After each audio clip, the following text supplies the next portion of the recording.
పరమందున్న మన తండ్రి దేవునికి మా రక్షకుడైన ప్రభు యేసుక్రీస్తు నామములో నా హృదయపూర్వక కృతజ్ఞతాస్తుతులు సమర్పిస్తూ ఉన్నా. ఆ మహోన్నతుడైనటువంటి దేవుని ఆత్మతో సత్యముతో ఆరాధించుటకు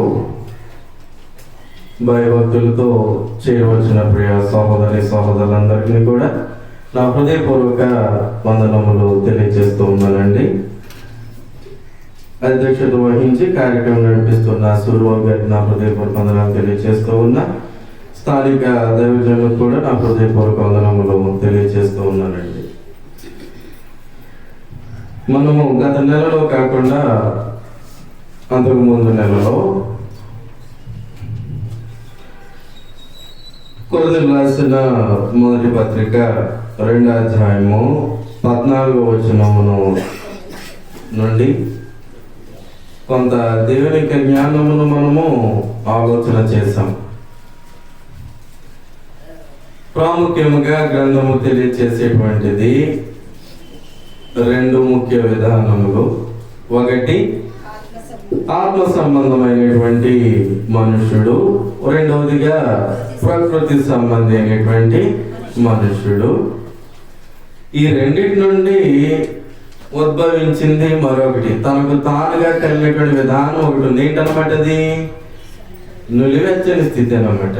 ఆత్మ సంబంధిగా ఉంటూ కూడా ప్రకృతి సంబంధమైనటువంటి విధానమును మనుషుడు కల్పించుకున్నాడే తప్ప దేవుని ద్వారా కలిగినటువంటిది కాదు. అయితే పూర్తిగా ప్రకృతి సంబంధిగా ఉండాలి, లేదంటే పూర్తిగా దేవుని యొక్క కాపుదలలో, దేవుని యొక్క జ్ఞానములో, దేవుని యొక్క నడిపింపులో తమ యొక్క జీవితంలో నడిపించుకుని వారై ఉండాలి. రెండిటికి ముడేసేటువంటి స్థితి మాత్రము మరొకటి. మానవుడు తన సొంత ఆలోచనతో, సొంత విధానముతో ఎవరైనా ఏమనంటే ఢీ కొట్టేదానికి సొంత విధానాన్ని పెట్టుకున్నాడు అనమాట. అటు దేవుని జ్ఞానం తెలుసు అంటేనో దేవుని జ్ఞానం తెలుసు, ఇటు లోక జ్ఞానం తెలుసు అంటేనో లోక జ్ఞానం తెలుసు. రెండింటిని మిక్స్ చేస్తాడు అనమాట. రెండింటిని ఏం చేస్తారనమాట అండి? మిక్స్ చేస్తారు. అసలు దైవ సంబంధమైన జీవన విధానంలో, ఆత్మీయ జీవన విధానంలో ఏదైనా మిక్స్ చేయొచ్చు. అసలు ప్రాముఖ్యముగా ప్రకృతి సంబంధమైన స్థితి కానీ, లేక లోక సంబంధమైనటువంటి స్థితి కానీ ఏదైనా మిక్స్ చేయొచ్చు అంటేను ఏది కలిపేదానికి వీలు లేదు. దేవుడు దానికి ఒప్పుకుంటున్నాడా? ఒప్పుకోడు. మాటకి ఒప్పుకోడు, కనీసము ఆలోచనకి ఒప్పుకోడు, మాటకి పనికి ఒప్పుకుంటాడా? మనకి మనము సర్దుకుపోతామే తప్ప దేవుడు అన్నిటికీ అంగీకరించలేదు. సర్దుకుపోయి ఏం చేస్తామంటే నోరు ఉంది కాబట్టి నోటికి ఇష్టం వచ్చినట్టు ఎలా పడితే అలాగా మాట్లాడేస్తాము. కానీ దేవుడు దానిని అంగీకరించేటువంటి స్థితి మాత్రము కాదు. ప్రకృతి సంబంధించిన మనుషుడు, ఆత్మ సంబంధమైనటువంటి మనుషుడు. అయితే మనం ప్రాముఖ్యంగా ఆలోచన చేస్తున్నటువంటి అంశము, దేవుని యొక్క జ్ఞానమును విని క్రీస్తు ద్వారా నడిపింపబడి క్రీస్తునందు విశ్వాసము పొంది తాను పాపిని గ్రహించి బాప్తిస్మం పొంది నూతన పరచబడలేనటువంటి స్థితి. నేను చెప్పేది మీకు అర్థమవుతుంది. బాప్తిస్మం పొంది కూడా, బాప్తిస్మం పొందితే ఏం చేయబడతారు? నూతన పరచబడతారు. నూతన పరచబడవలసినటువంటి అవసరం ఉంది. పూర్వపు స్థితి నుండి పూర్తిగా ఇంక్లూడింగ్ విత్ ద థాట్స్, ఆలోచనలతో సహా పూర్తిగా మార్చబడవలసినటువంటి అవసరం ఉంది. ఆత్మీయ స్థితిలోనికి, పూర్తిగా ఆత్మీయ స్థితిలోనికి మార్చబడి నూతన పరచబడవలసినటువంటి అవసరం ఉండగా, బాప్తిస్మం పొందిన తర్వాత కూడా ఏ విధమైనటువంటి మార్పు లేని బ్రతుకు. బాప్తిస్మము పొందిన తర్వాత కూడా సాతాను యొక్క అధికారములకు లోబడి తాము నూతన పరచబడ్డామనేటువంటి ఊహలో పోతున్నారే తప్ప బాప్తిస్మం పొంది వారు నూతన పరచబడిన వారు కారు. దేవుడు ఎప్పటికీ దానిని అంగీకరించడు. బాప్తిస్మము పొంది దేవుని యొక్క జ్ఞానమును నేర్చుకుని ఆ ప్రకారముగా, ఏ ప్రకారముగా ఆ వాక్యానుసారముగా ప్రవర్తించలేని వారిని ఆత్మ సంబంధులు అన్నాడా, శరీర సంబంధులు అన్నాడా? ఏమని మాట్లాడు? 3వ అధ్యాయము 1వ వచనంలో మాట్లాడుతున్నాడు. కొరింథీయులకు రాసిన మొదటి పత్రిక 3వ అధ్యాయము 1వ వచనంలో, సహోదరులారా, ఆత్మ సంబంధులైన మనుషులతో మాట్లాడినట్లు నేను మీతో మాట్లాడలేకపోతున్నా. నిజానికి ఎలా మాట్లాడాలి? దేవునికి జ్ఞానం వినిన వారితో, ఆత్మ సంబంధులైనటువంటి సహోదర ప్రేమతో మాట్లాడవలసినటువంటి అవసరం ఉండగా అట్టి స్థితి వారిలో లేకపోవట కారణము చేత పౌలు వారితో మాట్లాడే కారణం ఏంటంటే, ముందు వారికి బోర్డంత క్రీస్తుకి జ్ఞానాన్ని అందించింది ఎవరు? అదే పౌలు. ఏ పౌలు అయితే దేవునికి జ్ఞానాన్ని వారికి అందించాడో అదే పౌలు ఎంత బాధపడి ఉంటాడు? కారణము వారి ఆత్మీయ స్థితి ఎదుగుదల లేకపోవడం కారణం చేత. భౌతిక సంబంధమైనటువంటి ఆలోచనలతో, భౌతిక సంబంధమైనటువంటి తత్వాలతో పోతే ఎప్పటికీ దేవునికి అది అంగీకారం కాదు జీవితాలు.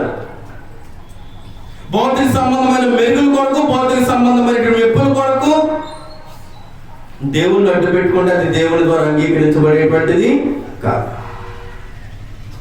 అయితే పూర్తిగా దేవుని వైపు ఉండి దేవునికి ఇష్టముగా నీ జీవితాన్ని మరల్చుకొని నిత్యత్వములకు మార్గమును వేసుకుంటూ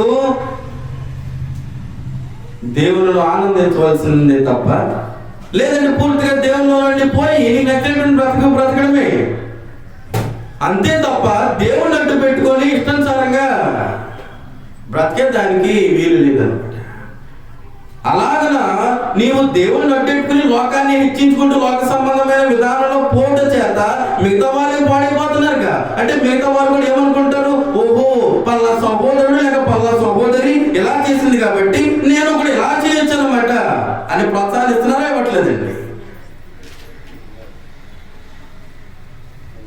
అదేనా ఇవ్వాల్సినటువంటి మాదిరి? ఒకరి జీవన విధానము మరొకరికి మాదిరికరంగా ఉండాలని చెప్పినటువంటి క్రమం అదేనా? ఏ జీవన విధానం మాదిరిగా ఉండమని చెప్పాడు? ఉండాలని చెప్పాడు. ఆత్మీయ జీవన విధానం మాదిరిగా ఉండాలా, భౌతికమైన జీవన విధానం మాదిరిగా ఉండాలి? ఏ విధానం మాదిరిగా ఉండాలి?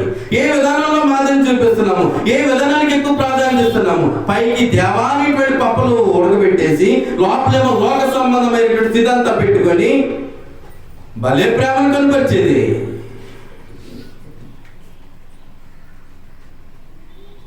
ఎంత వాక్యము వినినా దేవునికి అనుకూలంగా జీవితములు నడిపించుకోలేని స్థితి. ఎంత వాక్యం విన్నా, అలాంటి ఎంత వాక్యం విన్నా జీవితములు దేవునికి అనుకూలంగా నడిపించుకోలేనటువంటి స్థితిలోనే ఇంకా ఉన్నటువంటి సహోదరుడు కానీ సహోదరి కానీ ఇదిగో ఎవరు? ఆత్మ సంబంధమైనటువంటి మనుషులు కాదు. ఎవరు మరి? శరీర సంబంధులైన మనుషులేనియు. ఎక్కడి నుండి వచ్చింది ఈ విధానం? దేవుడు కోరిన విధానం ఏంటి? దేవుని యొక్క వాక్యాన్ని విని మీరు నడుచుతున్నటువంటి ఆలోచిస్తున్నటువంటి క్రమం ఏంటి? మన జీవితాలు ఎలా ఉండాలని ఇటు క్రమాన్ని ఏర్పాటు చేశాడు. మన యొక్క జీవితాలు ఎలా నడిపించుకుంటూ ఉన్నాం? పైన మాట్లాడేశాడు 14 వచ్చిన 2వ అధ్యాయం 14 వచ్చిన మాట్లాడుతున్నాడు. 2వ అధ్యాయం 14 వచ్చి ఇలా చూడాలండి. కట్టేవారు కడతాడు. ఏంటది? వాళ్ళ పనేదో వాళ్ళు చేసుకుంటే చూపులతో సపోర్ట్ చేస్తున్నారా వాళ్ళకి? నా వైపు చూసేది దేవుని యొక్క వాక్యం కదా బోధించేది. ఇక్కడ ప్రకృతి సంబంధమైన మనుషుడు దేవుని ఆత్మ విషయంలో ఏం చేయడంట? ఎంత వాక్యం బోధించినా లోపల ఏ దృష్టిలో ఉన్నాడు? అదా అంటే పూర్తిగా తన్ను తాను దేనికి అప్పగించుకున్నాడు? దేనికి అప్పగించుకున్నాడు? దేవుని గ్రంథాన్ని చేత పట్టుకొని పూర్తిగా ఎవరికి అప్పగింపబడిన వాడే ఉన్నాడు? ప్రకృతి అనగా అపవాదికి వశమైపోయి ఉన్నాడు. ఏం పట్టుకొని? గ్రంథాన్ని చేత పట్టుకొని. నిజానికి గ్రంథమును చేత పట్టుకుని వారు అపవాదిగా లోనవ్వాల్సింది. అపవాదిక తత్వముక, అపవాదిక ఆలోచనలక దేనికి లోనవ్వాలి? ఎలా ఉండాలి? అధ్యాయము.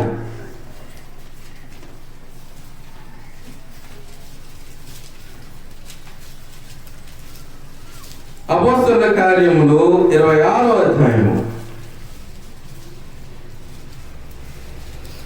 తీసారండి 18వ వచనము.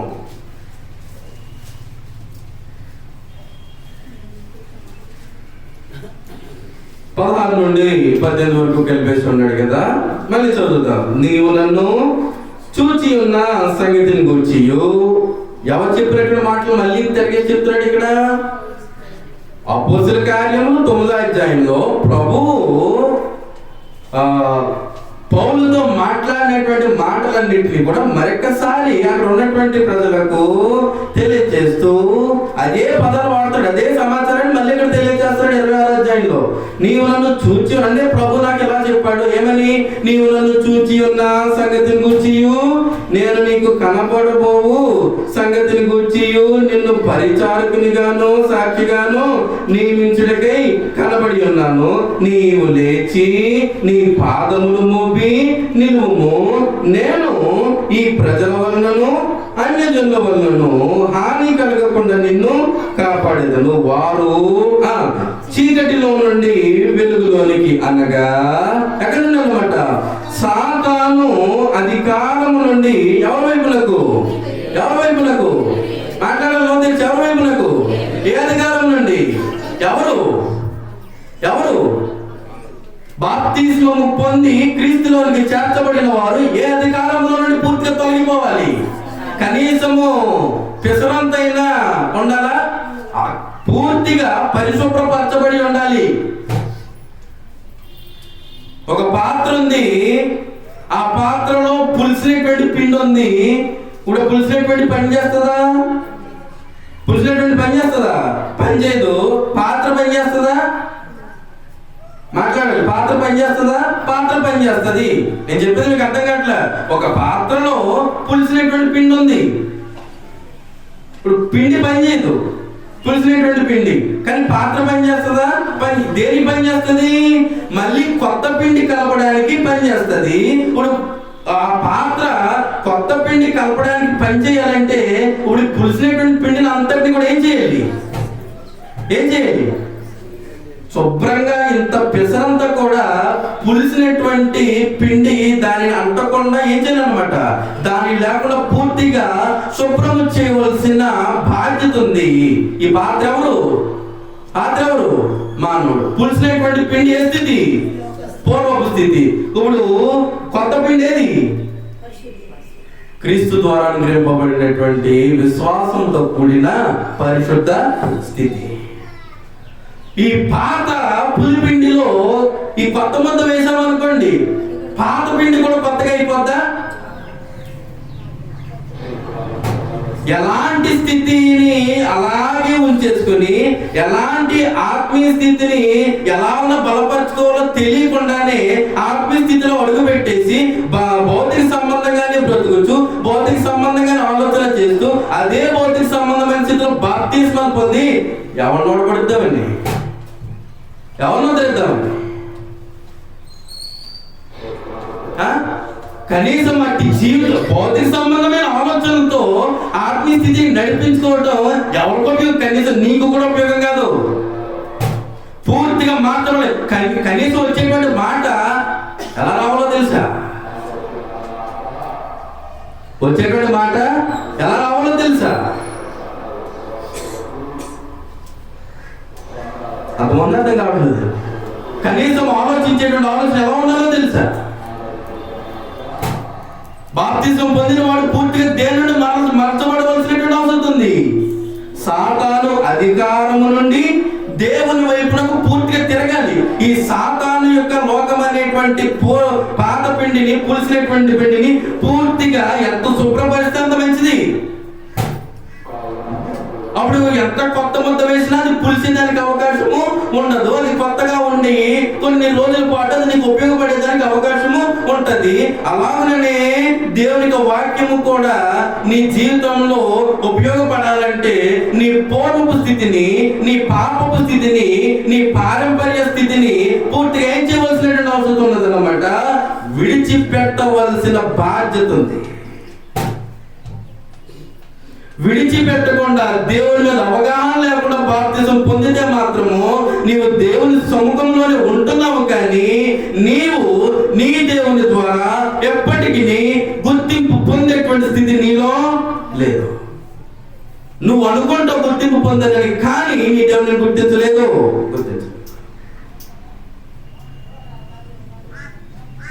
ఆత్మ సంబంధమైనటువంటి వ్యక్తి బ్రతికేటువంటి బ్రతుకు పూర్తిగా ఎవరి వైపు తిరిగి బ్రతుకుతాడంట?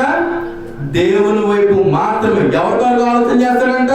దేవుని కోసం మాత్రమే. ఎవరి పని చేస్తాడంట? దేవుని పని మాత్రమే. భౌతికమైన పనులంటే పెట్టుకుని దేవుని కార్యక్రమం నిర్లక్ష్యం చేస్తాడు ఎవడైనా? ఆత్మ సంబంధమైన వ్యక్తి ఉన్నారా? ఎన్నిసార్లు చెప్పుంటాను,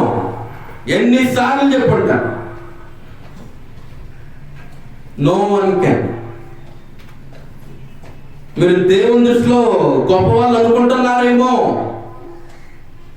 అది మీ భ్రమ, మీ ఊహ, అది మీ కళ. That is not a reality. నిజ స్వరూపం అది కాదు, అది నిజం కాదు, నువ్వు అనుకుంటున్నావు అంతే. దేవుని యొక్క సేవలో కనీస సహకారము ఇవ్వలేనటువంటి సోదరుడు. దేవుని యొక్క సేవ ముందుకు కొనసాగే నిమిత్తము, దేవుని యొక్క సేవ విస్తీర్ణ నిమిత్తము, విస్తరింప చేయబడి నిమిత్తము భర్తలను ప్రోత్సహించలేని, సహకరించలేని సోదరుడు.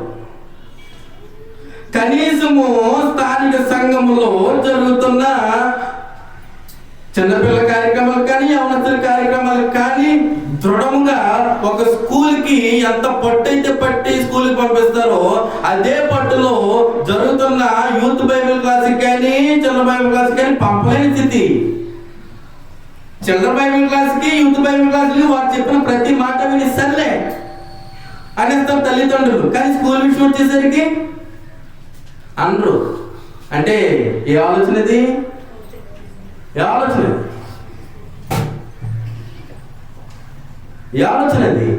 ఆశీర్వదింపబడే ఆలోచనేనా? ఆశీర్వదిస్తాడా దేవుడు? ఆశీర్వదిస్తాడా? ఎప్పటికీ దేవుడు ఆశీర్వదించడు. నువ్వు పూర్తిగా ప్రకృతి సంబంధమైనటువంటి స్థితిని ఏం చేయవలసిన అవసరం ఉన్నదన్నమాట. విడిచిపెడితేనే ముందు పురుషుడిగా, కుటుంబ యజమానునిగా నీవేం చేయాలంటే నీ భార్యకు మాదిరిగా ఉండాలి, నీ పిల్లల మాదిరిగా ఉండాలి, ఒక ఆత్మీయ వ్యక్తిగా. అదే నీలో లేకపోతే లేదు. కుటుంబాన్ని నడిపించేటువంటి బాధ్యత స్త్రీకి ఇచ్చాడు కనుక స్త్రీ ఏం చేయాలన్నమాట, నేర్చుకునేటువంటి దేవుని యొక్క వాక్యాన్ని బట్టి పవిత్ర ప్రవర్తన ఎవరికి? భర్తకి. పవిత్ర ప్రవర్తన ఎవరికి? పిల్లలకు మాదిరిగా ఉండాలి లేదా? ఉంటుందా? బెబ్బే ఓ పనికిమాల విషయాల్లో సపోర్టింగ్లు, పనికిమాల విషయాల్లో వృద్ధులే సరిపోతాయి, లోక సంబంధమైన విషయాల్లో మెరిలే సరిపోతాయి. ఇక ఆత్మీయ విషయాల్లో ప్రోత్సాహమా?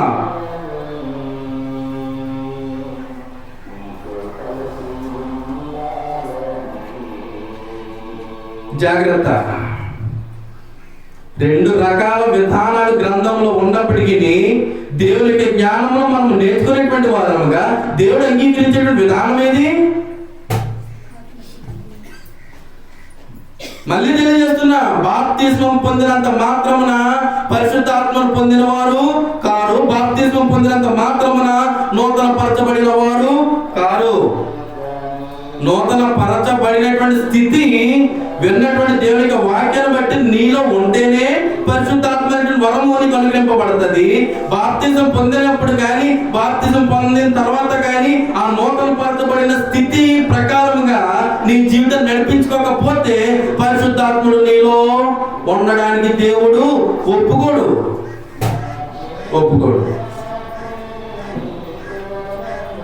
నేను చెప్పేది అర్థం కావట్లేదు. మరొకలాగి మనం చదువుతాం. 26వ అధ్యాయము అర్థమైందిగా. అపోస్తలుల కార్యాలు 26వ అధ్యాయము పూర్తిగా ఎక్కడి నుండి తిరగాలి? సాతానిక అధికారం నుండి. ఎక్కడ వైపు తిరిగి? ఎవరి వైపు తిరగాలి? దేవుని వైపు తిరగాలి. ఏం చేయాలి? నాయన విశ్వాసం చేత పాప క్షమాపణను పరిశుద్ధపరచబడిన వారిలో స్వాస్థ్యమును పొందినట్లు వారి కన్నులు తెరచుటకై నేను నిన్ను వారి యొద్దకు, అంటే దేవునికి జ్ఞానం ద్వారా కన్నులు ఏం చేయబడుతున్నాయి అంటే దేవుని కార్యములలో సహకరించలేకపోతున్నారంటే కన్నులు తెరవబడిన వారా ఏమని? కళ్ళు మూసుకుపోయి. ఏమని? కళ్ళు మూసుకుపోయి. దేవుని కార్యక్రమం జరుగుతుంటే ఆతురతగా దేవుని సముఖములో ఉండాలనేటువంటి ఆలోచన లేకపోవడము, జరిగేటువంటి దేవుని యొక్క కార్యక్రమాన్ని నిర్లక్ష్యంగా చూడడము, జరిగేటువంటి దేవుని కార్యక్రమాన్ని లెక్క లేకుండా చేయడము ఒక ఆత్మీయ వ్యక్తి ఉండవలసినటువంటి ఆలోచన అది. ఒక ఆత్మీయ వ్యక్తి ఉండవలసినటువంటి భక్తేనా అది.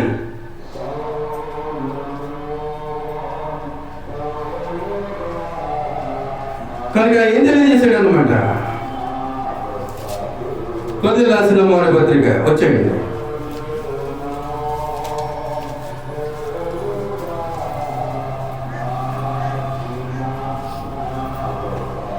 మళ్ళీ చదువుతున్నా 2014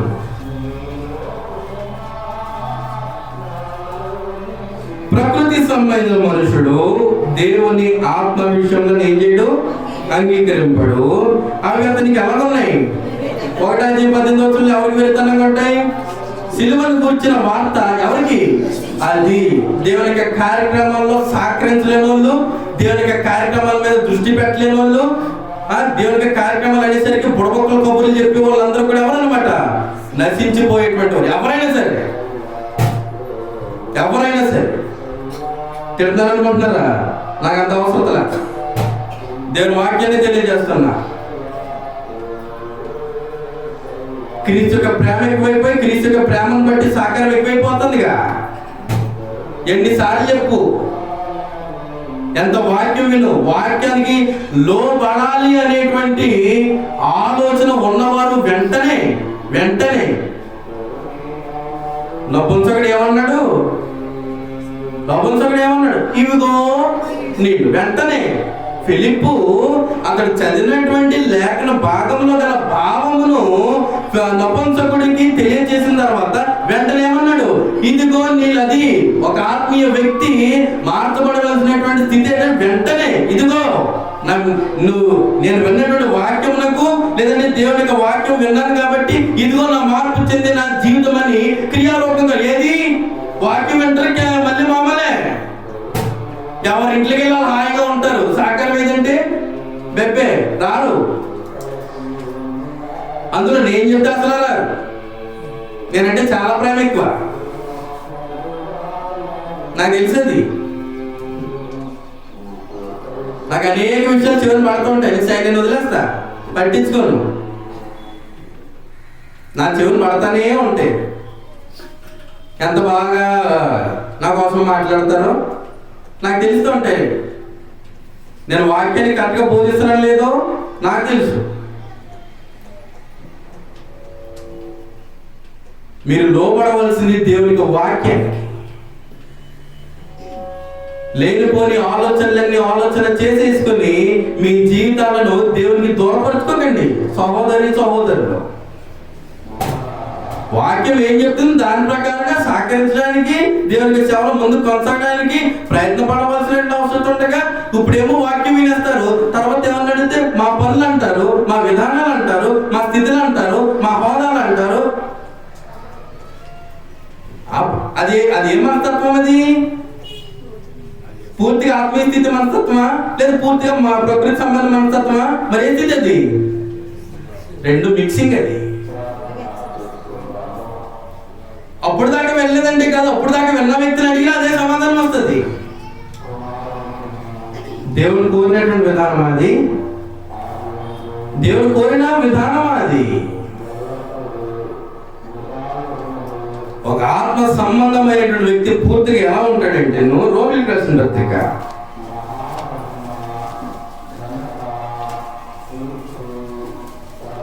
8వ అధ్యాయము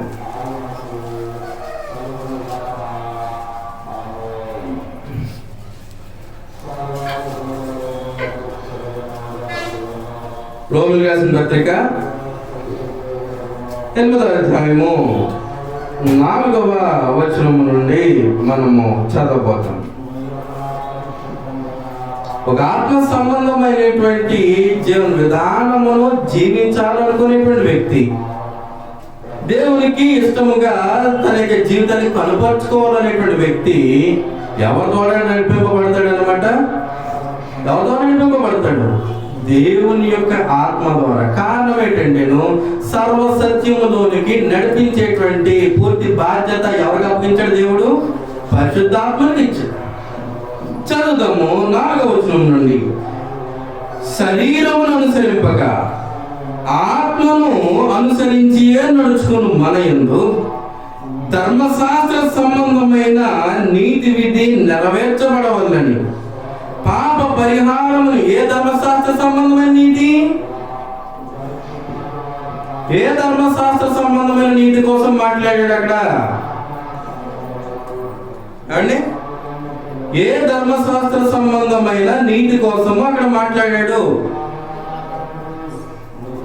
ఇప్పుడు పాత నిబంధన ధర్మశాస్త్రంలో నీతి ఉందా? నీతిమంతునిగా తీర్చిదిద్దబడే క్రమం ఉందా? ఏం చెప్పబడింది పాత నిబంధన ధర్మశాస్త్రమును బట్టి? పాపం అనగా ఏంటో బయలుపరచబడింది. కానీ ఇక్కడ మాట్లాడే క్రమం ఏంటి? ధర్మశాస్త్రము సంబంధమైన నీతి విధి. అంటే ఏ ధర్మశాస్త్రం కోసం మాట్లాడాడు? క్రొత్త నిబంధన ధర్మశాస్త్రము. ఏ ధర్మశాస్త్రం అండి?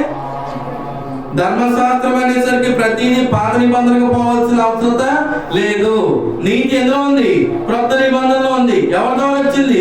క్రీస్తు ద్వారా వచ్చింది. కనుక పౌలు దానిని మాట్లాడుతూ క్రొత్త నిబంధన ధర్మశాస్త్రమును దృష్టించి మాట్లాడుతూ ధర్మశాస్త్ర సంబంధమైన నీతి విధి నెరవేర్చబడవల్లని పాప పరిహారం నిమిత్తము దేవుడు తన సొంత కుమారుని పాప శరీరాకారంతో పంపి ఆయన శరీరమందు పాపమునకు శిక్ష విధించిన.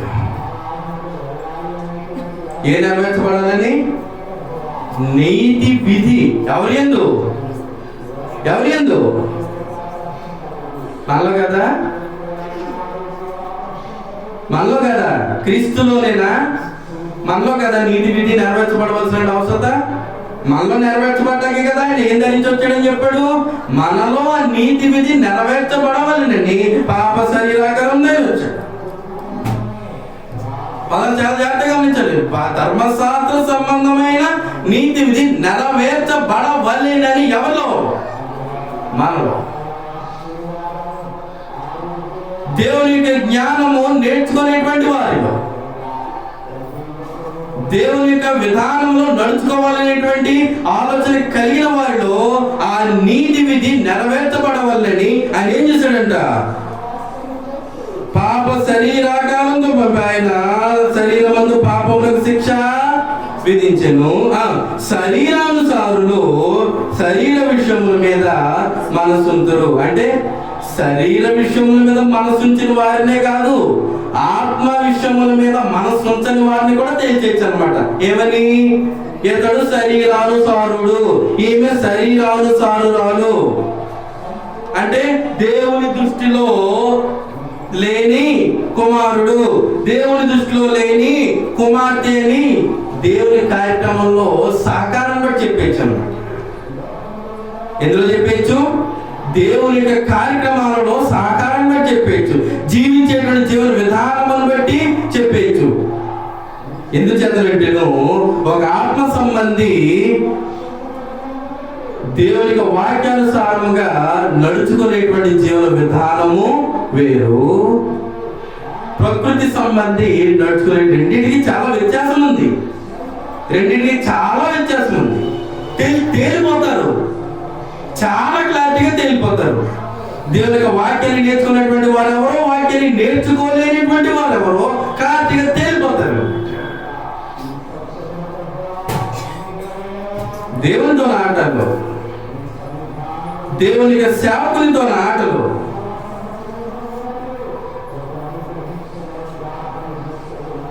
పలవులు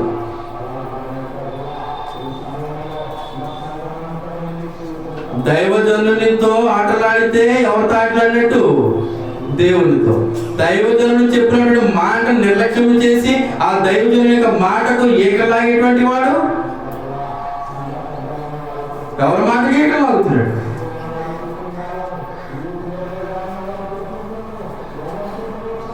అదే చెప్పే దేవునికి వాక్యం కదా, ఇలా చెప్పింది కదా వాక్యం, ఇలా మార్చం మాకదా అవసరంలా. శరీరానుసారం దేవుని మనసు ఉంచుతారంట. దేవుని యొక్క వాక్యం నేర్చుకున్నానా? దేవుని యొక్క వాక్యం నేర్చుకున్నా శరీర విషయం మీద మనసు ఉంచుతారా? ఎంత దేవుని యొక్క వాక్యం నేర్చుకున్నా శరీర విషయముల మీదే మనసు ఉంచుతారు. ఎవరు? శరీర స్వభావం కలిగిన వారు. కిందకి ఆత్మానుసారులు ఆత్మ విషయముల మీద మనసు ఉంచుదురు. అంటే ఇది కూడా సేమ్. ఒక శరీర సంబంధి ఎంత వాక్యం విన్నా ఆ శరీర విషయంలో ఎలాగైతే ముందుకు పోతున్నాడో, ఒక ఆత్మీయమైనటువంటి వ్యక్తి శరీర సంబంధంగా ఎన్ని అవసరతలు కళ ముందు ఉన్నప్పటికీ దేవుని యొక్క మెప్పు కొరకు, దేవుని యొక్క ఆశీర్వాదం కొరకు, దేవుని యొక్క జ్ఞానములో ముందుకు కొనసాగే నిమిత్తం ఏం చేస్తాడట? శరీర సంబంధమైనటువంటి ప్రతి ఏం చేస్తాడు? పక్కన పెడతాడు. నేను చెప్పేది అర్థం కావట్లేదా? ఒక శరీర సంబంధమైనటువంటి వ్యక్తి ఆత్మ విషయంలో ఎలా పక్కన పెడతాడో, ఆత్మ సంబంధమైనటువంటి వ్యక్తి శరీర విషయంలో కూడా అలాగే పక్కన పెడతాడు. రెండు మిక్స్ చేయడు. మిక్స్ చేసేవాడు మహానుభావుడు. చదువుతా. శరీరానుసారమైన మనస్సు ఏంటన్నమాట అండి? మరణము. ఆత్మానుసారమైన మనస్సు జీవమును. ఇంకేమైనది? అది సమాధానం. ఏంటది? మాట్లాడండి, పర్లేదు. మనకి సంబంధం లేదా పదం ఏంటది? ఎవరు మాట్లాడాడు? ఆత్మానుసారమైన మనస్సు ఏమైనది? నెంబర్ 1 జీవమును, నెంబర్ 2 సమాధానం. ఎవరితో సమాధానము? దేవునితో సమాధానం పడిన వాడు తోటివారితో సమాధానం పడ్డా. సమాధాన పడకుండా అదే కుళ్ళు, అదే కుతంత్రంగా ఇలా పెట్టుకుని ఇలా కూర్చుంటే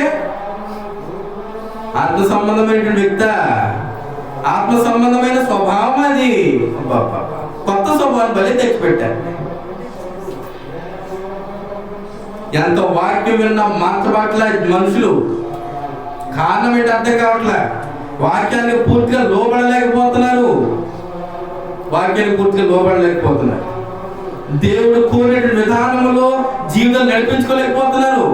తమకు నచ్చినటువంటి కార్యక్రమాలనే సహకరిస్తారు, తమకు నచ్చినటువంటి కార్యక్రమాలనే పాల్గొంటారు, తమకు నచ్చినటువంటి విధానాలనే చేస్తారు తప్ప ప్రతిదీ దేవుని కార్యక్రమం, ప్రతిదీ దైవ సంబంధమైనదని ప్రతి దాంట్లో మాత్రము పాల్గొందేటువంటి విధానము అందరిలో లేదు. కొంతమందిలో మాత్రమే ఉంది. అది కరెక్ట్గా చెప్పాలంటే ఒకరిద్దరు, అందరిలో లేదు. అందరూ చాయిస్ ఎన్నుకుంటున్నారు. దేవునికి సేవ విషయంలో కానీ, దేవుని గురించి పనిచేయడం విషయంలో కానీ ఒక ఆత్మ సంబంధిగా ఆలోచన చేయక ఏం చేస్తారన్నమాట అండి? చాయిస్ ఎన్నుకుంటున్నారు. తమకు తాము సర్దుకుపోవడానికి ఒక చాయిస్ అనేది ఎన్నుకుంటున్నారు. అది దేవుని ద్వారా అంగీకరించబడేటువంటిదా? కాదు. చక్కగా నిద్ర అవుతున్నారు. ఫ్యామిలీస్ లో నిద్ర వచ్చేసింది.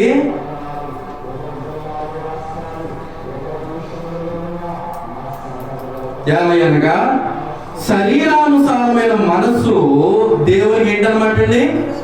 అది అంటే ఆత్మ సంబంధమైన స్థితిలో కలపకూడదా? శరీర సంబంధమైన స్థితి కలపకూడదా? నువ్వు కనీసం ఆలోచన, నువ్వు బయటికి పరిశుద్ధుల ముందు ఎంత పరిశుద్ధంగా యాక్టింగ్ చేసేసినా కానీ దేవునికి నీ ఆలోచన విధానం ముందుగానే తెలిసిపోద్ది కదా. ఆ ఆలోచన విధానం బట్టి చాలు. నువ్వు దేవునికి అనుకూలమైన వాడువా, విరోధవా? దేవుడు చెప్పేసుకుంటాడు, రే నువ్వు నాకు సముఖంలో ఉన్నావు కానీ నువ్వు నాకు విరోధి, నేను పట్టించుకో, నువ్వు నాకు అవసరం ఉందా? అంతకుముందు అర్థం కావట్లేదండి. అర్థం కావట్లేదా? అర్థమైందనే దానికి పొర్రొప్పుడు, అర్థం కాలేదనే దానికి పొర్రొప్పుడు. కారణం ఏంటో నేను చూస్తున్నా, అన్ని గమనిస్తున్నా. దేవుని యొక్క వాక్యము చదివే కొద్దీ కొన్ని ఆలోచనలు వస్తుంటే ఆ ఆలోచనలు నేను ముందు పట్టించుకున్నాను. తర్వాత దేవునికి వాక్యం చదివేటప్పుడు ఆ ఆలోచన వస్తా చూసినప్పుడు క్లారిటీగా ఆలోచన చేస్తాను అనమాట.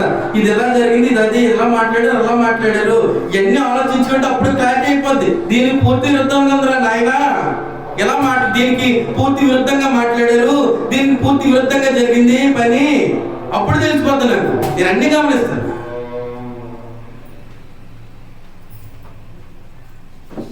నాకు తెలిసిపోద్ది. అంటే మళ్ళీ దివ్యశక్తి ఉందనుకుని ఆ దివ్యశక్తి వాక్యం బట్టి తెలిసిపోద్ది. జాగ్రత్తగా ఆలోచన చేస్తాయి, అటు కోణంలో ఆలోచన చేస్తాయి. చదివేద్దాము. ఎలయనగా శరీరానుసారమైన మనసు దేవునికి ఏమైనది, విరోధమై ఉన్నది అనే సంగతి ఎవరు గుర్తిస్తారనమాట? ఆత్మీయ స్థితిలో ముందుకు కొనసాగలేటువంటి వ్యక్తి ఆ శరీర సంబంధమైన ఆలోచన కూడా దేవునికి విరోధమైనది అనే సంగతిని గుర్తెరిగి దాన్ని ఆహ్వానిస్తాడు జీవితంలోనికి, ఆత్మీయ జీవితంలోనికి ఎప్పటికీ ఆహ్వానించడు. అది దేవుని ధర్మశాస్త్రంలోకి ఏం చేయదన్నమాట, లోబడదు ఏ మాత్రమును అదన్నమాట. అంటే మనసు విరిచేసుకొని దేవునికి కార్యక్రమాల్లో సహకరించకపోవడం కారణము, దేవుని యొక్క వాక్యములకు పూర్తి విరుద్ధంగా జీవితాలు నడిపించుకోవడం కారణము, దేవునికి విరుద్ధంగా కార్యకలాపాలు జరిగించడం కారణం ఇదన్నమాట. ఏది అది ఏమాత్రమును లోబడదు, ఏమాత్రమును ఎంత విన్నా లోబడలేదా, ఎంత విన్నా లోబడదా అండి? నువ్వు ఎంత దేవునికి జ్ఞానం విను, అది లోబడదు, నేను లోబడనివ్వదు. కారణం నువ్వే స్వభావంతో ఉన్నావు, శరీర స్వభావంతో ఉన్నావు. పనవుతావు, అస్సలు పన్నావు.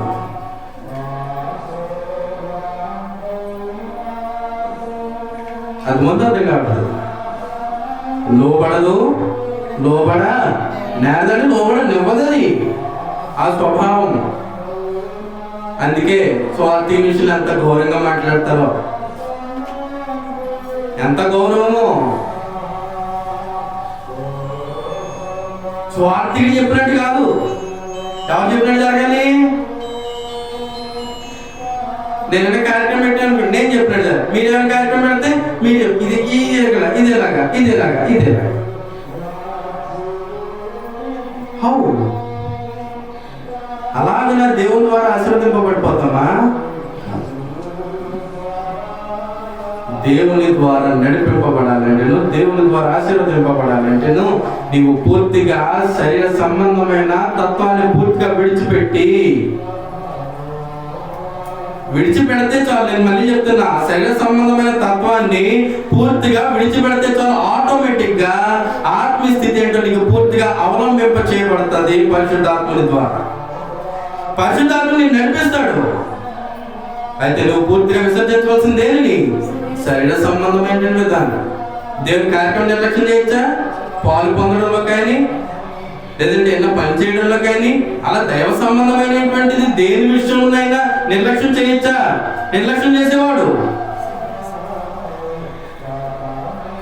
దైవ నియమం ప్రకారంగా కుటుంబాలు నడిపించుకోలేని వారు, దైవ నియమం ప్రకారంగా వ్యక్తిగత జీవితం నడిపించుకోలేని వారు, దైవ నియమం ప్రకారంగా అసలు ఏ స్థితి లేనివాడు ఎందుకు దేవుని వాక్యం నేర్చుకో. కాగా శరీర స్వభావం గలవారు దేవుని ఎవరు సంతోషపడతారు? మరి ఎవరు సంతోషపడతారు? తోటి మనుషుల్ని. ఎందుకు తోటి మనుషులు సంతోషపరుస్తారు? మాట్లాడాలి.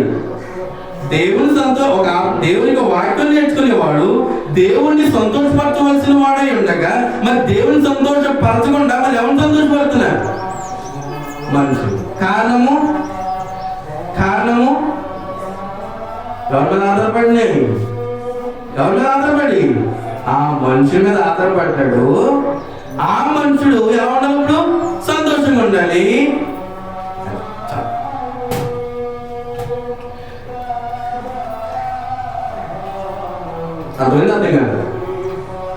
అర్థం కావట్లేదా? దేవుని యొక్క జ్ఞానము చాలా గొప్పది. ఆల్రెడీ మీకు చాలా సార్లు చెప్పా. విద్యోపదేశకాండ 4 ఏం చెప్పాడు? దేవుడు విధించినటువంటి నియమాలలో కట్టడం ఏదైనా కలపచ్చా? కలపనకూడదు, తీసివేయకూడదు. కలపచ్చా, తీసివేయచ్చా? రెండు చేయకూడదు. ఏం చేయాలన్నమాట? ఆయన ఆజ్ఞలను పాటిస్తూ ఆయన ఏం చేయాలన్నమాట? హత్తుకొని ఉండాలి. 13వ అధ్యాయంలో చెప్పినటువంటి సంగతి విద్యోపదేశకాండంలో ఆయన ఆజ్ఞలను పాటిస్తే ఏం చేయాలన్నమాట అండి? ఆయనను హత్తుకొని ఉండవలసిన అవసరం ఉండగా ఆజ్ఞలను సరిగ్గా పాటించట్లేదు, ఆ నియమాలను హృదయంలో సరిగ్గా ముద్రించుకోవడం లేదు. దేవుడు హత్తుకొని ఉంటారా? దేవుడు హత్తుకొని ఉంటారా?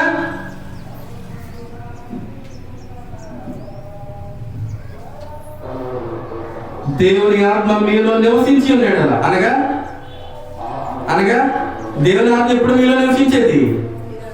ఎప్పుడు నాలో ఉండేది? ఎప్పుడు మీలో ఉండేది? మాట్లాడాలి. ఇందాక చెప్పా, ఎప్పుడు నాలో ఉండేది, ఎప్పుడు మీకు ఏంటి? ఈ రోజు అందరూ మొత్తుగా ఉన్నారు అంటే ఎందుకు వచ్చారు మొత్తం? అనేకులు కళ్ళు పైతాల కింద తెల్ల మీద వచ్చేసినాయి.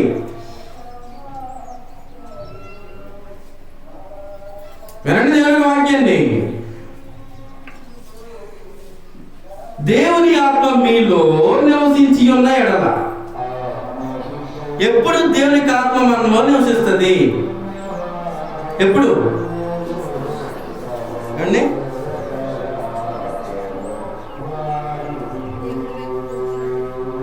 ప్రారంభంలో చెప్పా, మనము దేవుని వాక్యాన్ని విని నూతన పరచబడినటువంటి స్థితి కలిగి ఉంటేనే దేవుని యొక్క ఆత్మ మనలో వసిస్తాడు. అనగా బాప్తిస్మం పొందిన తర్వాత పరిశుద్ధాత్మ అనే వరము ఎక్కడ? 2వ అధ్యాయం 38వ వచనం నుండి 40వ వచనం మాట్లాడాడు కదా అపొస్తలుల కార్యములలో. అది బాప్తిజం పొందేది అప్పుడు మీకు పరిశుద్ధాత్మ అనేటువంటి వరము మీకు అనుగ్రహింపబడును. ఎప్పుడు అనుగ్రహింపబడుతుంది?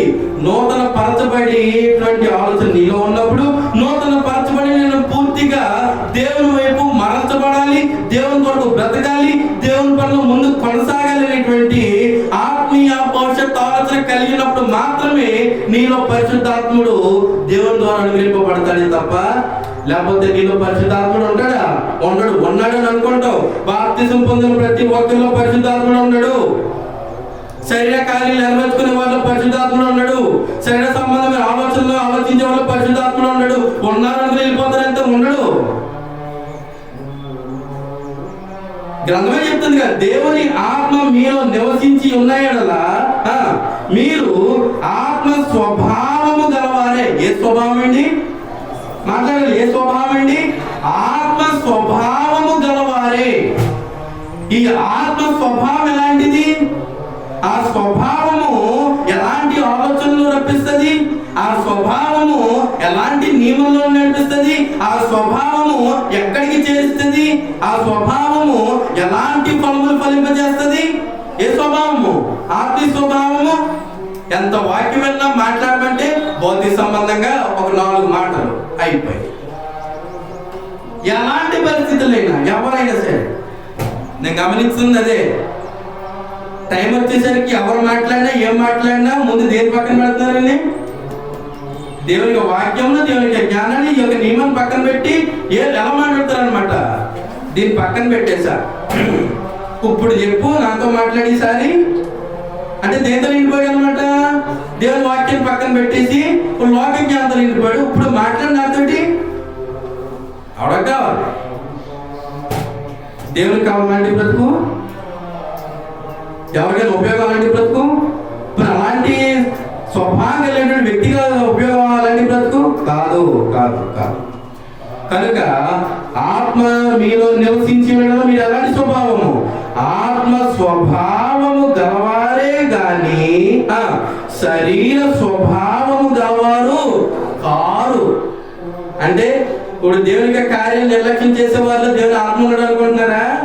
సహకరించలేని వాళ్ళు దేవుని ఆత్మ ఉన్నాడు అనుకుంటున్నారా? నేర్చుకునేటువంటి దేవుని యొక్క జ్ఞానానుసారముగా జీవితములను సరిదిద్దుకోలేని వారిలో దేవుని ఆత్మ ఉన్నాడు అనుకుంటున్నారా? నేను మాట్లాడుతున్నానా? వాక్యం చదువుతున్నానా? పౌలు రోమాపట్నం ఉన్నటువంటి వారితో రాసినటువంటి లేఖ, దేవునికి జ్ఞానం తెలియజేస్తూ రాసినటువంటి లేఖ. అవునే కదండి? నేను సొంతంగా రాసుకురాలేదుగా. ఏమని మాట్లాడుతున్నా మళ్ళీ చదువుతా. ఆత్మ మీలో నివసించి ఉన్నాడలా మీరు ఆత్మ స్వభావము గలవారే గాని ఏం కాదు, శరీర స్వభావం గలవారు కారు. ఎవడైనను క్రీస్తు ఆత్మ లేనివాడైతే వాడు ఆయన వాడు అయిపోయింది. ఎందుకే ఆత్మ మీలో ఉందా? ఉందా లేదా? కార్యక్రమాలు మానేసే వారిలో ఉండదు. చెప్పేస్తున్నా, దేవుని కార్యక్రమాలు మానేసే వారిలో ఉండదు. దేవునికి పనిలో సహకరించలేని వారిలో ఉండదు. ఎంత మొత్తుకున్నా సొంత పనులకు, సొంత ఉద్యోగాలకు, సొంత కార్యక్రమాలు నెరవేర్చుకునే వారిలో ఉండదు. ముందే చెప్పేస్తున్నా, no more doubt about it. అందులో ఏ విధమైనటువంటి సందేహము లేదు. నేర్చుకునే వాక్యం సరిగా ఆలోచన లేకపోయినా ఉండదు. క్రియారూపకంగా విశ్వాసాన్ని కనుపరచలేనటువంటి వారిలో ఉండదు. అవకాశం ఉండి కూడా సద్వినియోగపరుచుకునే వారిలో ఉండదు. ఏది? దేవుని యొక్క ఆత్మ. ఉదాహరణకి ఈ రోజు జరిగేటువంటి 3 ఆరాధన కార్యక్రమాలు, ఇక్కడ ఆరాధన అయిపోయిన తర్వాత సహోదరులు సహకరించవచ్చు అంటేనో సహకరించవచ్చు, సహకరిస్తారంటేనో సహకరించరు. 100 కారణాలు కాదు 1000 కారణాలు చెప్తారు. ఎన్నిసార్లు చెప్పినా సహకరించడం మాత్రం కామన్. అది ఎన్నిసార్లు చెప్పినా కామన్. అది కానీ ఆ నిర్లక్ష్యత దేనికి రుజువు తెలుసా? దేనికి రుజువు? అండి దేవుని ఆత్మ మీలో లేడు అనే దానికి రుజువు. అందుకే నిర్లక్ష్యం. ఎవరి ఎడలా? దేవుని ఎడలా. ఎంత బోధించినా దేవుని వాక్యానికి విలువనివ్వక దేవుని పనిలో సహకరించలేకపోతున్నారంటే దానికి కారణం ఏంటనుకుంటున్నారు? జరుగుతున్న దేవుని కార్యక్రమాల్లో సహకరించలేకపోతున్నారంటే దానికి కారణం ఏంటనుకుంటున్నారు? దేవునికి ఆత్మ మీలో లేడు. నీకు విషయం అడుగుతా. మనము దేవుణ్ణి ఆరాధించేటువంటి ఆరాధన స్థలము కోల్పోయి ఉన్నాం కదా. కోల్పోయినామా లేదండి? దీనికన్నా నోట్ తెచ్చి అవును కాదా చెప్పండి నాకు ఒకసారి దయచేసి. ఉన్నదా లేదా? కోల్పోయామా లేదా? మాట్లాడడం పర్లేదు. కోల్పోయామా లేదా? కోల్పోయిన దగ్గర నుండి మన స్థానిక సంఘముగా క్రీస్తునందు ఉన్నటువంటి సహోదరులముగా వాట్ ఈస్ అవర్ రెస్పాన్సిబిలిటీ? మన బాధ్యత ఏంటి? మాట్లాడాలి. మన బాధ్యత ఏంటి? ఏం చేయలేండి? అలాంటి ప్రయత్నం చేయండి. భౌతికంగానా ఆత్మీయంగానా? దేవుని ఆరాధించుకునే స్థలం కోల్పోయినప్పుడు సంఘమంతైనా కూడా దేవునికి ప్రాధాన్యపడవలసిన అవసరం ఉందా లేదా? ఉపవాస ప్రార్థన కార్యక్రమము నెలకి ఎన్ని రోజులు జరుగుతుందో? 30 రోజులు జరిగేస్తుందా? ఏ రోజు జరుగుతుంది? ఎందుకు రాలేకపోతున్నారు? మిగతా మత్స్యాకల్లో కానీ మిగతా ఎక్కడైనా చూడండి, ఉపవాస ప్రార్థన కోరిక టైటిల్ పెట్టగానే ఉద్యోగాలు మానేసి తండోపతండాలుగా పోతున్నారు. కారణం ఏంటి? వారి స్థితుల కొరకు దేవునికి మొరపెట్టుకుని ఇక్కడ ఎంత ఉండదు. ఎంతమంది అయిపోయారండి? భలే భక్తి. నిజానికి స్థానిక సంఘం అంతా కూడా ఎలాగున్నా సమూహముగా చేర్చబడి దేవునికి మొరపెట్టుకొని ఆ మన ఆత్మస్థితిని దేవుని కనుపరుచుకుంటూ దేవునికి ప్రాధాన్యపడుతూ దేవునికి సహాయమును కోరవలసిన అవసరం ఉండగా ఎవరికి పట్టింపు లేదు. జరిగే కార్యక్రమాలు భక్తి ఉంటాయి కదా, పాలు పొందాలి చేయాలనేటువంటి ఆలోచన ఉంటాయి. ఆ భక్తి లేకపోతే ఎలా పాలు పొందుతారు, ఎలా సహకరించాలంటే ఆలోచన ఉంటుంది. నేను చెప్పేది అర్థం కావట్లేదా? దీని అంతటికి దైవ సంబంధంగా కార్యక్రమాలు ఫెయిల్ అవ్వడానికి, దేవునికి సేవ ముందుకు కొనసాగపోవడానికి, లేదా దేవుని కార్యక్రమం సహకరించకపోవడానికి అలా ముఖ్య కారణము ఆత్మీయ స్థితిలోనికి దేనికి కలపడం? శరీర సంబంధమైన భౌతిక సంబంధమైన స్థితి కలపడం.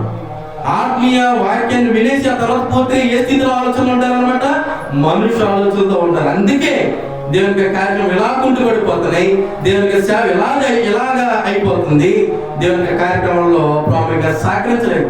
ఇంతకుముందు ఒకరు కాకపోతే ఒకరైనా సహోదరులు వచ్చి ప్రార్థించడానికి చక్కగా సహకరించిన ఉపవాస ప్రార్థనలో మొత్తానికి ఎక్కువ అంతే.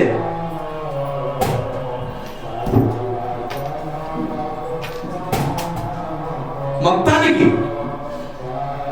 అక్కడ ప్రార్థన చేస్తాడో, ప్రార్థన చేసి మరి అంటాడు. ఇప్పుడు ఎలాగైనా ఎవరికి మరి నాకు మరి ఎలాగైనా ప్రార్థన చేసి మనేది నా కోసం నాకు ఏమంటున్నాను ప్రార్థన ఎందుకని మళ్ళీ చెప్పేస్తున్నాం. ఫైనల్ అంటే ఈ పాట ముగింపు కాదు, ఇంకా చాలా ఉంది, చాలా విధానాలు ఉన్నాయి ఇందులో.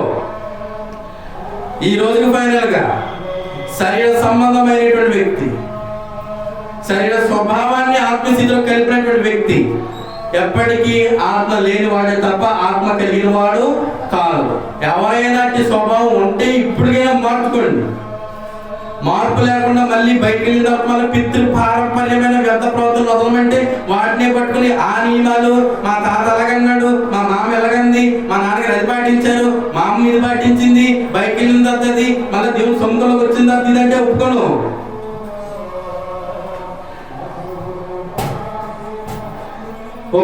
నేను అసలు ఒప్పుకోను.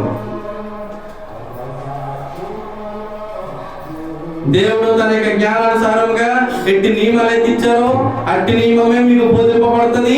అట్టి నియమంలోనే మీ జీవితం మార్చుకోవాలి తప్ప మళ్ళీ వేరొక మాట మాట్లాడడానికి there is no chance from this time. ఈ సమయంలో ముందే చెప్పేస్తున్నా.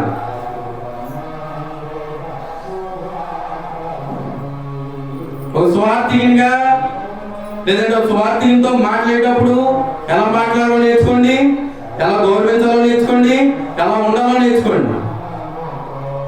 చెప్పేస్తున్నా.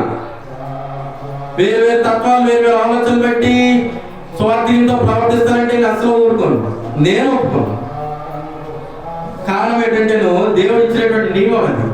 గద్దించుము, ఖండించుము, నీతియందు అది. ముందు ఇక్కడ సెట్ అయితే ఆటోమేటిక్ గా దేవుని విషయంలో మీరు ఆటోమేటిక్ గా సెట్ అవుతారు.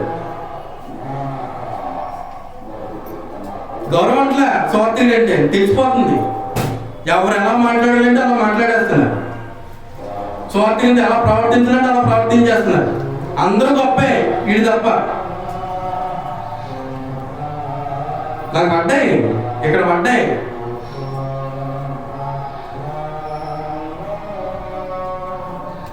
కనీసం వందనాలు చెప్పడానికి అబ్బే వీడు పని చేయట్లా. కారణం ఏమో నాకు అర్థం కావట్లేదు. God knows everything. దేవునికి తెలుసు సమస్తము. మనం బ్రతకవలసింది దేవుని కోసము, జీవించవలసింది దేవుని కోసము, చేరవలసింది దేవుని ఏర్పరిచినటువంటి గమ్యం. సొంత నియమాలతో, సొంత ఉద్దేశాలతో, సొంత నియమాలతో దయచేసి దేవుడు అనుగ్రహించేటువంటి యొక్క స్వాస్థ్యాన్ని ఏ ఒక్కరు కూడా కోల్పోయేటువంటి ఆలోచన కలిగి ఉండమంటుంది. దేవుని చిత్తమైతే మరొకసారి ఇదే యొక్క పాఠము కొనసాగింపులో కలిగాలి. అందులో శ్రద్ధ మీ అందరికీ క్రీస్తు ప్రేమను బట్టి నా హృదయపూర్వక వందనములు తెలియజేస్తూ ఉన్నా. అందరికీ వందనాలు.